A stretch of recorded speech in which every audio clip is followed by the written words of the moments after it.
आपने देखुछंती राजमीडिया साधारण लोकों आशा और भरोसा साधारण लोकों स्वर राजमीडिया।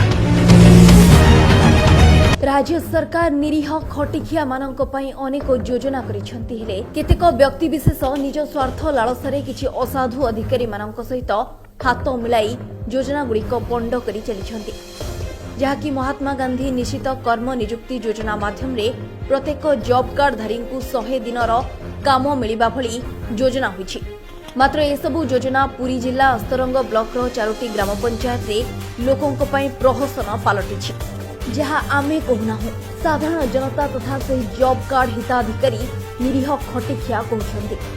मृत्तिका संरक्षण विभाग पक्षर जॉब कार्ड हिताधिकारी मानू महात्मा गांधी कर्म नियुक्ति योजना रे कोरोना महामारी समय रे काजू नड़िया आंब चारा रोपण करा, किंतु किछि मुष्टिमेय विरोधी गोष्ठी राजनैतिक फायदा उठाई लगिथिबा बेले चारागुड़ी को राति अधिया उपाड़ी निर्दिष्ट एक गणमाध्यम को धरी मिथ्या खबर प्रसारण करी खटिखिया मानक पेटरे लात मारुछंती बोली स्थानीय लोके अभियोग करिसेंती, जार स्पष्ट चित्र देखा मिली पुरी जिला अस्तरंग ब्लॉक अंतर्गत नुआगढ़ ग्राम पंचायत रे। नुआगढ़ अंचल में हेक्टर हेक्टर जमीर विभिन्न स्थान में काजू नड़िया और आंब चारा रोपण करा जायथिबा बेले नुआगढ़ झाड़लिंग मुख्य रास्ता को संजोग करुथिबा रास्ता कड़े लगा जायथिबा नड़िया चारा गुड़िक राति अधरे गायब करी मिछटारे मिथ्या अभियोग करबा घटना एबे साधारण ने प्रश्नवाची सृष्टि करिछि। एने स्थानीय लोके कोन कहउछंती आसंतु सुनिबा। मैडम मो ना दीपिमी कांडी मो नुआगढ़ सरपंच।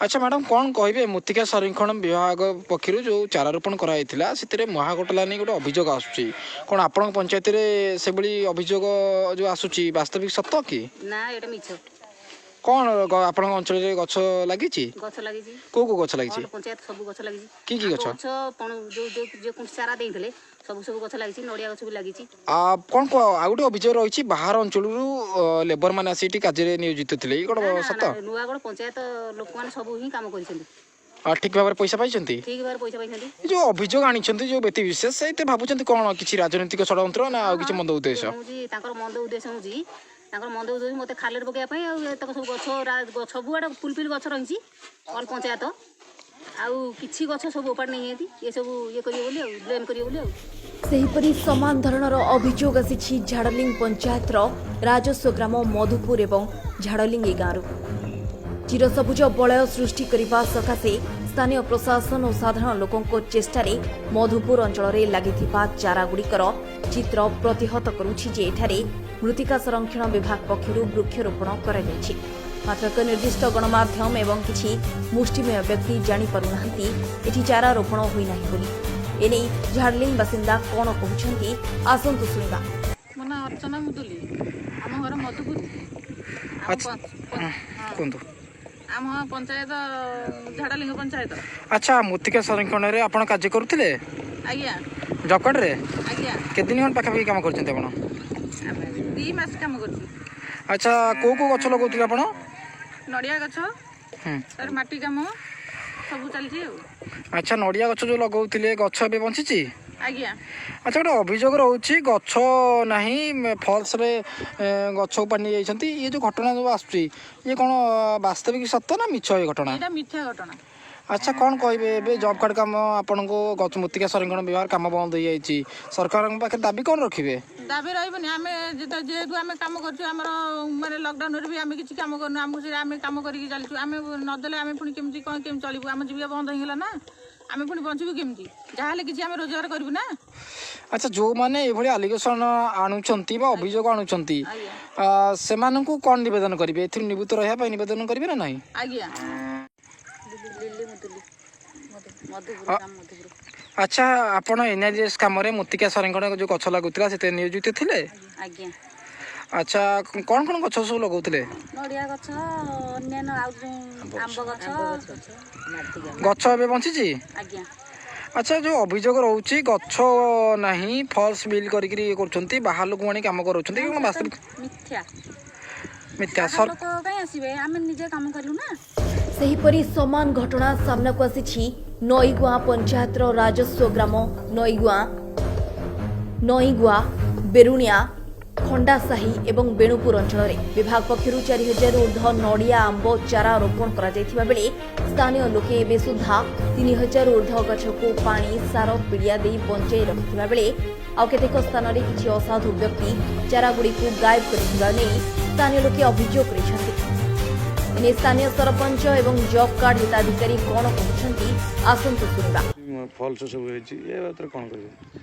ଆଜ୍ଞା ଦେଖନ୍ତୁ କିଛି ଖଳ ପ୍ରକୃତିର ଲୋକ କିଛି ଚାରା ବି ଉପାଡ଼ି ନେଇଯାଇଛନ୍ତି। କେବେ? ବହୁତ ଗୋଟେ ମାସ ପୂର୍ବରୁ ପ୍ରଥମ ଯେତେବେଳେ ଲାଗିଲା କିଛି ଚାରା ବି ଉପାଡ଼ିକିରି ନେଇଯାଇଛନ୍ତି। ତାଙ୍କର ଉଦ୍ଦେଶ୍ୟ ମୂଳକ ଯେ ଆମେ କାମ କରୁନୁ ମାନେ ଆମେ ସେ ଗଛ ରଖିବୁନି। ଆଚ୍ଛା ଆଚ୍ଛା ବହୁତ ଏମିତି। ଆଚ୍ଛା କରୋନା ମହାମାରୀ ସମୟରେ କେନ୍ଦ୍ର ସରକାର ରାଜ୍ୟ ସରକାର ଯେଉଁ ଗୋଟେ ପ୍ରକ୍ରିୟା ଆରମ୍ଭ କଲେ ଯେଉଁମାନେ ଜବ୍ କାର୍ଡ଼ ଧରି ହିତାଧିକାରୀ ଅଛନ୍ତି ସେମାନଙ୍କୁ ଘରେ ବସିବେନି ସେ କୃଷି କାର୍ଯ୍ୟ କରିବେ କୃଷି କାର୍ଯ୍ୟରେ ଏଇଟା ଯାଉଛି ଆପଣମାନେ କରୁଥିଲେ ଆମେ ସେତେବେଳେ? କରୁଥିଲୁ ସାର୍ କରିଥିଲେ? ଆଜ୍ଞା ଆଜ୍ଞା ଗଛ ଲଗାଉଥିଲେ? ଆଜ୍ଞା। ଗଛରେ ପାଣି ଫାଣି ଦିଅନ୍ତୁ ତ? ପାଣି ଦିଅନ୍ତୁ। ଆପଣ କେତେଟା ଗଛ ଲଗେଇଛନ୍ତି?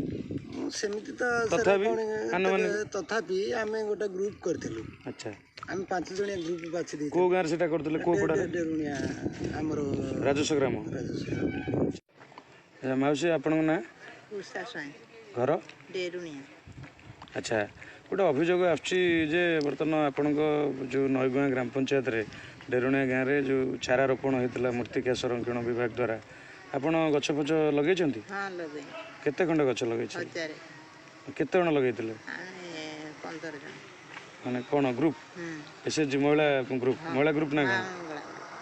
ଆଜ୍ଞା ମା ମଙ୍ଗଳା ଗ୍ରୁପ। ଆପଣ ସେଥିରେ କ'ଣ ଅଛନ୍ତି? ସଭାପତି ଅଛନ୍ତି। ଆଚ୍ଛା ଯେତିକି ଗଛ ଲଗେଇଛନ୍ତି ଯେଉଁ 1000 ଗଛ ଲଗେଇଛନ୍ତି ସେଥିରେ ବଞ୍ଚିଛି କେତେ ଏବେ? 800 ପାଣି ବଞ୍ଚିଛି। ଆପଣ ଏବେ ପାଣି ଫାଣି ଦେଉଛନ୍ତି? ଯେଉଁ ଗଛ ବଞ୍ଚିଛି ପାଣି ଦେଉଛନ୍ତି?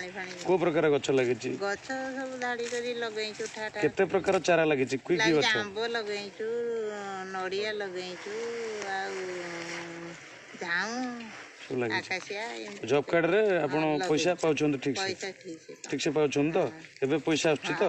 ଯେଉଁ ଗଛ ଏବେ ମରୁନି ଗୋଟେ ତ? ହଁ କିଛିଟା ମରିଯାଇଛି ଆଗରୁ ଆଉ ଏବେ ବି ଗଛ ପାଣି ଫାଣି ଦିଆ ଆପଣ ଦେଉଛନ୍ତି? ସରପଞ୍ଚ ନଈଗୁଆଁ। ଆଚ୍ଛା ଗୋଟେ ଅଭିଯୋଗ ଆସୁଛି ଯେଉଁ ମୃତ୍ତିକା ସଂରକ୍ଷଣ ଦ୍ୱାରା ରେପା ବିଭାଗ ଦ୍ୱାରା ଆପଣଙ୍କ ପଞ୍ଚାୟତରେ ଯେଉଁ ଚାରା ରୋପଣ ହେଇଥିଲା ତା ଭିତରେ ଗୋଟେ ଅଭିଯୋଗ ଆସୁଛି ଗଛ ନାହିଁ ଗଛ ମରିଯାଇଛି ଗୋଟେ ଭିଜିଲାନ୍ସ ଇନକ୍ୱାରି ଆରମ୍ଭ। ଗଛ ବହୁତ ଅଛି 18-19ରେ ଗଛ ଲାଗିଛି 5ଟା ରେଭିନ୍ୟୁ ବ୍ରିଜ୍ରେ ଗଛ ଲାଗିଛି ବହୁତ ଗଛ ଅଛି। କେତେ ଗଛ ଲାଗିଥିଲା? ଆମ୍ବ ଗଛ 2,000 ଲାଗିଥିଲା ନଡ଼ିଆ ଗଛ ପ୍ରାୟ 1800-1900 ପାଖରେ ଲାଗିଥିଲା। କେତେ ଜବ୍ କାର୍ଡ଼ ଧରି କାମ କରିଥିଲେ? ମିନିମମ୍ 300-400 ଜବ୍ କାର୍ଡ଼ ଧରି କାମ କରିଥିଲେ। କେତେଟା ଗାଁରେ ଗଛ ଲାଗିଛି? 5ଟା ରେଭିନ୍ୟୁ ବ୍ରିଜ୍ ଖଣ୍ଡାସାହି, ନଈଗୁଆଁ, ଓସ୍ତପୁର, ବିନାୟପୁର, ଡେରୁଣିଆ। ସେମାନେ ସବୁ ଯେଉଁ ଗଛ ଲଗେଇଥିଲେ ତାଙ୍କ ପେମେଣ୍ଟ ପତ୍ର ପଇସା ପେମେଣ୍ଟ ଯାଉଛି ପଇସା ପାଉଛି। ପଇସା। ଆଚ୍ଛା ଏବେ ଯେଉଁ ଗଛ ଯେତିକି ବଞ୍ଚିଛି ସେଥିରେ ତାର ଗଛର ଦାୟିତ୍ୱ ନେଉଛନ୍ତି? ହଁ ଗଛର ଡେଲି ଦାୟିତ୍ୱ ଦିଆହେଉଛି ପାଣି ଦିଆହେଉଛି ଠିକ୍ ସମୟରେ ସାର ଦିଆହେଉଛି ଔଷଧ ବି ଦିଆହେଉଛି ସବୁ ପ୍ରକାର ଜିନିଷ କରାହେଉଛି। ଆଉ ଗୋଟେ ଅଭିଯୋଗ ବାରମ୍ବାର ଆସୁଛି କ'ଣ ପାଇଁ ଯେଉଁ ଯେ ଗଛ ନାହିଁ ଗଛ ମରିଯାଇଛି ଏସବୁ ଫଲ୍ସରେ ହେଇଛି ଏସବୁ ଜିନିଷ ଏ ବାତରେ କ'ଣ? ନାଇଁ ସେଇଟା ଉଦ୍ଦେଶ୍ୟମୂଳକ ଭାବେ କରାହେଉଛି ତେଣୁ ବର୍ତ୍ତମାନ ପାଇଁ ଏବେ ବି ଗଛ ଅଛି ଆପଣ ଯିଏ ବି ତଦନ୍ତ କଲେ ବି ଜାଣିପାରିବେ ଗଛ ଅଛି। ଆଚ୍ଛା ଆମେ ଗୋଟେ ଖବର ପାଇଲୁ ଯେ ଧର ଆପଣଙ୍କ ପଞ୍ଚାୟତରେ ଧର ଦିନରେ ଚାରା ରୋପଣ ହେଲା ପାଣି ଦେଲେ ସନ୍ଧ୍ୟା 7ଟା 8ଟା ରାତିରେ ସେ ଗଛ କ'ଣ ବର୍ତ୍ତମାନ କିଛି ଖଳ ପ୍ରକୃତିର ଲୋକ ଉପାଡ଼ି ଏଇଟା ସତ୍ୟ କଥା? ହଁ ଏଇଟା ସତ୍ୟ କଥା। ଏମିତି କେତେ ଦିନ ହେଇଛି? ହଁ ପ୍ରାୟ ହେଇଛି ଏବେ ପର୍ଯ୍ୟନ୍ତ ବି ଚାଲିଛି। ସେହିପରି ସ୍ପଷ୍ଟ ଚିତ୍ର ଦେଖିବାକୁ ମିଳିଛି ତାଳଦା ଗ୍ରାମ ପଞ୍ଚାୟତର ରାଜସ୍ୱ ଗ୍ରାମ ତାଳଦା ରେଡ଼ବାଉଁଶ ଅଞ୍ଚଳରେ ହେକ୍ଟର ଜମିରେ ବିଭାଗ ପକ୍ଷରୁ ଚାରା ରୋପଣ କରାଯାଇଥିଲା। ଏହି ଅଞ୍ଚଳଟି ଦ୍ୱୀପାଞ୍ଚଳ ହୋଇଥିବାରୁ ଏଠାରେ ଲୋକେ ପ୍ରାୟତଃ କାମ ନ ପାଇ ପେଟକୁ 2 ମୁଠା ଦାନା ପାଇଁ ବିଦେଶକୁ ଦାଦନ ଖଟିବାକୁ ଯାଇଥାନ୍ତି। ମହାମାରୀ କରୋନା ଯୋଗୁଁ ପ୍ରବାସୀ ଗାଁକୁ ଫେରି ମହାତ୍ମା ଗାନ୍ଧୀ କର୍ମ ନିଯୁକ୍ତି ଯୋଜନା ମାଧ୍ୟମରେ ଚାରା ରୋପଣ କାର୍ଯ୍ୟରେ ନିୟୋଜିତ ହୋଇଥିଲେ।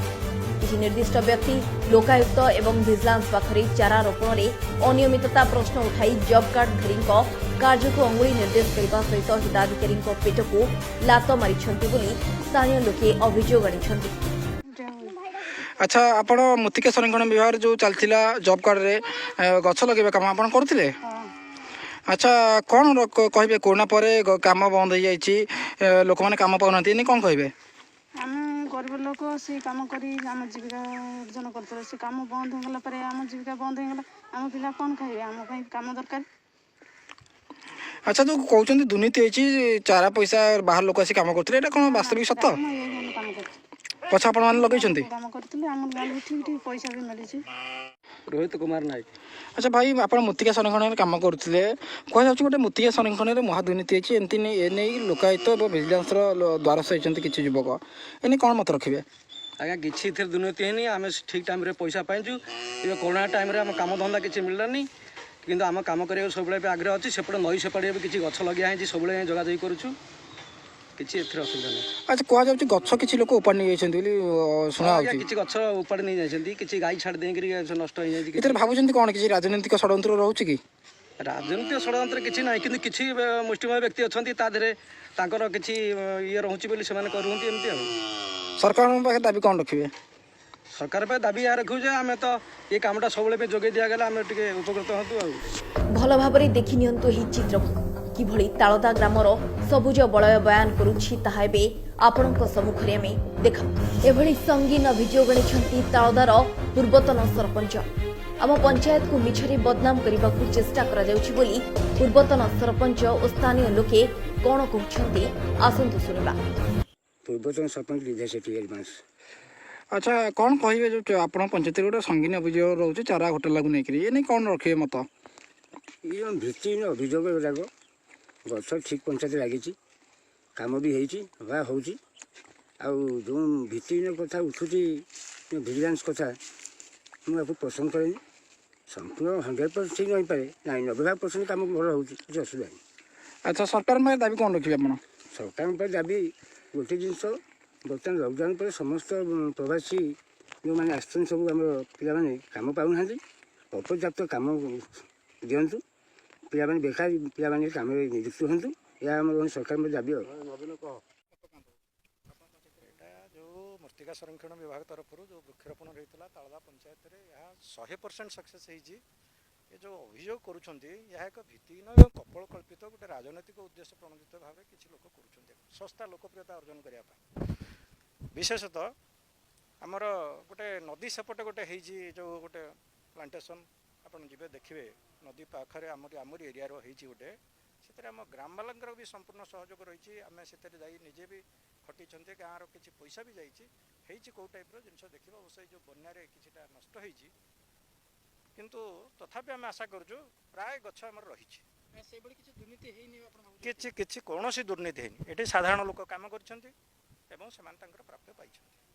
ରାଜନୈତିକ ଉଦ୍ଦେଶ୍ୟ ଥାଇପାରେ, ଯେଉଁମାନେ ଅଭିଯୋଗ କରିଛନ୍ତି ସେମାନଙ୍କର ଉଦ୍ଦେଶ୍ୟ ତ ଆମେ କହିପାରିବୁନୁ। କୌଣସି କାହାର କ'ଣ ମନୋବୃତ୍ତି ଅଛି, କାହାର ଅନ୍ତରର କଥା ଆମେ କ'ଣ କହିପାରିବୁ କି? ତାଙ୍କର ଉଦ୍ଦେଶ୍ୟଟା କ'ଣ? ସେମାନେ କ'ଣ ଆସି ଏଠି ପ୍ରଚାର କରୁଛନ୍ତି ଯେ ଆମେ ଏଇ ଦଳର, ତମେ ଏ ଗଛ ପକାଉନି, ତମେ ଖାଇଯାଇଛ? କିଏ ସେ କ'ଣ ତାର? ଏଠି ତ ଆଉ ଦଳର ପରିଚୟ କରାଯାଇନି। କେଉଁ ବ୍ୟକ୍ତିବାଦ ହିସାବରେ କାହାର ବ୍ୟକ୍ତିଗତ ସ୍ୱାର୍ଥ କ'ଣ ହାସଲ ହେଇପାରିନଥିବ, ସିଏ ଦଳ ବିରୋଧୀ କାମ କରିଥିବ କି କୌଣସି ନେତାଙ୍କ ବିରୋଧୀ କାମ କରିଥିବ, ତାର ନିଜସ୍ୱ ଉଦ୍ଦେଶ୍ୟ ପ୍ରଣୋଦିତ ଥାଇପାରେ, ତାକୁ ଆମେ ପରିପ୍ରକାଶ କରିପାରିବୁ ଦଳ ଭିତରେ, ଯାହାଫଳରେ କି ସାଧାରଣ ଜନତା ହଇରାଣ ହେଉଛନ୍ତି ବୋଲି ଆପଣ? ଆଜ୍ଞା ଇଏ ସାଧାରଣ ଜନତା ସବୁଦିନ ହନ୍ତସନ୍ତ ହେଉଛନ୍ତି, ଠିକ୍ ଭାବରେ କାମ ପାଇଁ ପାରୁନାହାନ୍ତି। ଗ୍ରାମବାସୀ ମାନେ ଆଉ ଇଚ୍ଛୁକ ନୁହନ୍ତି, ଭୟଭୀତ ହେଉଛନ୍ତି, କାରଣ ଆମେ ଗଛ ଲଗେଇଛୁ, ପଇସା ପାଉଛୁ, ଅଥଚ କେଉଁ କାରଣ ଯୋଗୁଁ ଏଭଳି ସରକାର ହଇରାଣ କରୁଛନ୍ତି, ସରକାରଙ୍କୁ ହଇରାଣ କରାଯାଉଛି। ଅଫିସିଆଲି ଲୋକମାନେ ବି ଆଉ ସଜାଗ ରହୁନାହାନ୍ତି ଯେ ଆମେ ହଇରାଣ ହେଇପଡ଼ିଛୁ, ଠିକ୍ କାମ କଲା ପରେ ବି ଏଭଳି ଅଭିଯୋଗ ଆସୁଛି। ସରକାର ପାଖରେ ଶେଷ ଦାବି କ'ଣ ରଖିବେ? ଆମର ସରକାର ପାଖରେ ଶେଷ ଦାବି, ଆମ ଗଛ ସୁରକ୍ଷିତ ଅଛି, ପୁନର୍ବାର ଗଛ ଦିଅନ୍ତୁ। ଆମ ଲୋକ ପ୍ରବାସୀମାନେ, ଆମ ଭାଇମାନେ ଯେଉଁମାନେ ଗାଁରେ କାମ ପାଉନାହାନ୍ତି, ବାରମ୍ବାର କାମ କରାଯାଉ। ଧନ୍ୟବାଦ। ଅନ୍ୟପଟେ ତାଳଦା ଗ୍ରାମ ପଞ୍ଚାୟତର ଲୋକେ ଜୀବନ ଓ ଜୀବିକା ପାଇଁ ମହାତ୍ମା ଗାନ୍ଧୀ ନିଶ୍ଚିତ କର୍ମ ନିଯୁକ୍ତି ଯୋଜନା ମାଧ୍ୟମରେ କାମ ଯୋଗାଇବା ଦାବି କରିଛନ୍ତି। ଏଠାକାର ଭିତ୍ତିଭୂମି ବିକାଶ ପାଇଁ ସ୍ଥାନୀୟ ପ୍ରଶାସନ ଦୃଷ୍ଟି ପଡ଼ୁନଥିବା ଅଭିଯୋଗ କରିଛନ୍ତି। राज्य सरकार ओडिशा मो परिवार योजना माध्यम समस्तଙ୍କୁ भलरे रखिबा पई कहूथिबा बेले एठारे किंतु एहार विपरीत चित्र देखिबा मिलिछि। एने भिजिलांस एक टीम गठन करी अनुसंधान करिथिबा बेले जणे व्यक्ति किछि असाधु अधिकारीଙ୍କ सह सला सुतरा करी सामान्य अणदेखाणिया भाबे लोको देखाणिया भाबे अनुसंधान करी स्थानीय लोकंकर मतामत न नेई पळाई जाइछन्ति। याकु नै साधारण ने तीव्र संतोष प्रकाश पाइथिबा बेले देखिबाकू बाकी रहिला केबे ही घटनार सत्य लोकलोचनकू आसिब एवं मृत्तिका संरक्षण योजना रे काम करिथिबा जॉब कार्ड हिताधिकारी माने सेमानक अधिकरू अधिक कार्य नियोजित करने स्थानीय लोके दावी करिसेंति। रिपोर्ट राज मीडिया।